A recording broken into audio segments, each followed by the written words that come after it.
Assalamualaikum warahmatullahi wabarakatuh. Perkenalkan semuanya, nama saya Ricianta Lisviani dan saya dari kelas 1B PPB. Nah, di sini saya ingin memperkenalkan diri lebih jauh. Saya dari Politeknik Pembangunan Pertanian Bogor, jurusan penyuluhan pertanian berkelanjutan. Nah, di sini saya ingin mempresentasikan tentang materi ini yang berjudul macam-macam unsur hara. Nah, macam-macam unsur hara ini saya ambil topik spesifik yaitu adalah Fe atau besi. Nah, di sini saya punya dua jurnal. Dua jurnal ini ada dari WATIS 2022 tentang fitoromediasi logam berat besi atau Fe menggunakan tanaman Prunticus elecaris dulcis pada air lindi.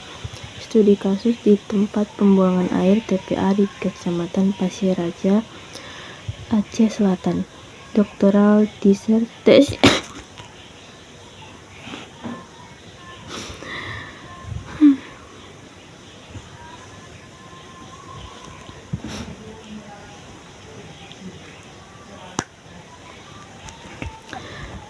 Nah, dari Fe ini atau besi ini saya punya dua jurnal yang terkait, yaitu dari WATIS 2022 tentang fitoromediasi logam berat besi Fe menggunakan tanaman Prunticus elecaris dulcis pada air lindi, studi kasus di tempat pembuangan air TPA di Kecamatan Pasir Raja, Aceh Selatan.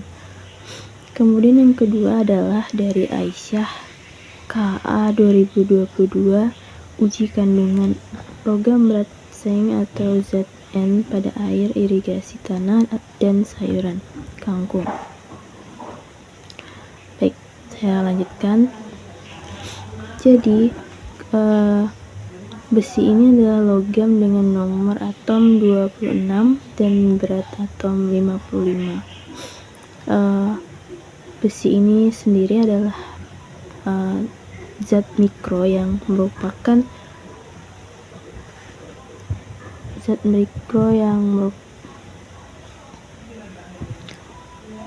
besi ini sendiri adalah zat mikro yang dapat dibutuhkan oleh tanaman dalam jumlah yang sedang.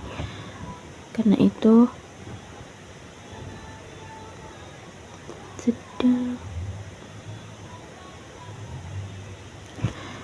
besi ini sendiri adalah logam dengan nomor atom 26 dan berat atom 55. Besi Fe merupakan salah satu unsur yang ada di bumi dan terdapat di semua lapisan bumi.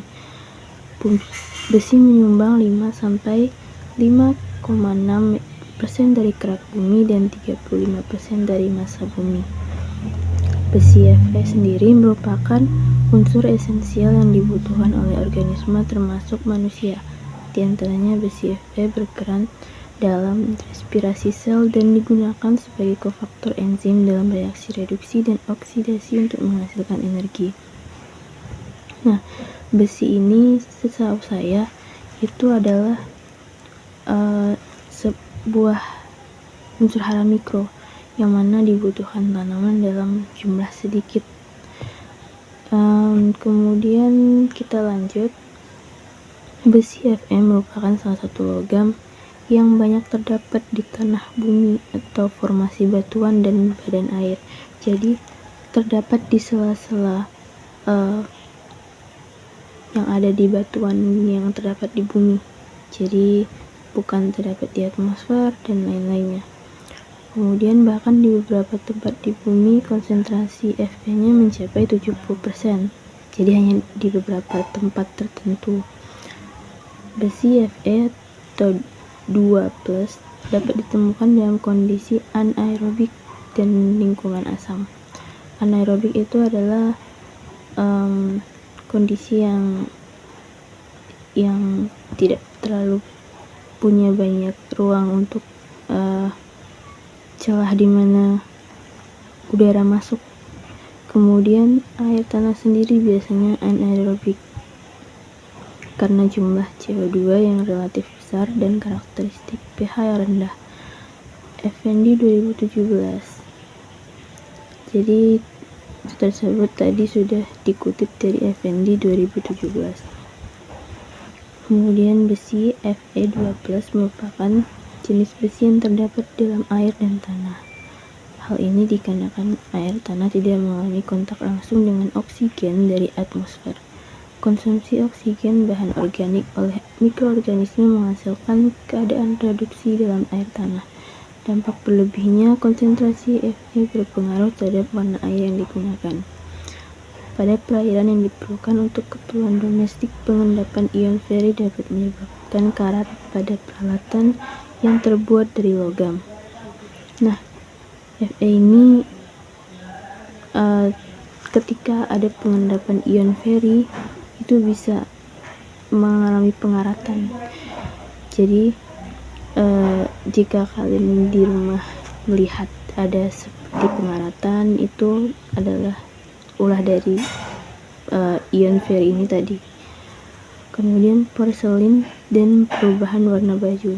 Sedangkan dampak tingginya Fe pada tubuh manusia dapat menjadi salah satu faktor penyebab munculnya penyakit seperti jantung koroner. Kemudian, selesai. Mungkin di sini saya akan sedikit menyimpulkan dari hasil yang sudah saya paparkan tadi. Besi ini adalah zat yang mungkin tidak terlalu dibutuhkan oleh tanaman, tetapi juga penting untuk merangsang pertumbuhan tanaman seperti pupuk-pupuk lainnya. Karena itulah ada pupuk-pupuk besi atau Fe yang bertebaran di seluruh dunia, seperti pupuk Fe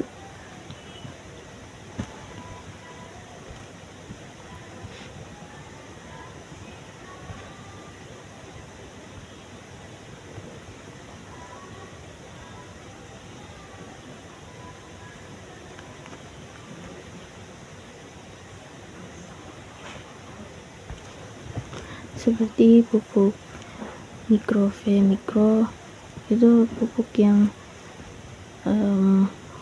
punya zat besi yang sangat tinggi di dalamnya.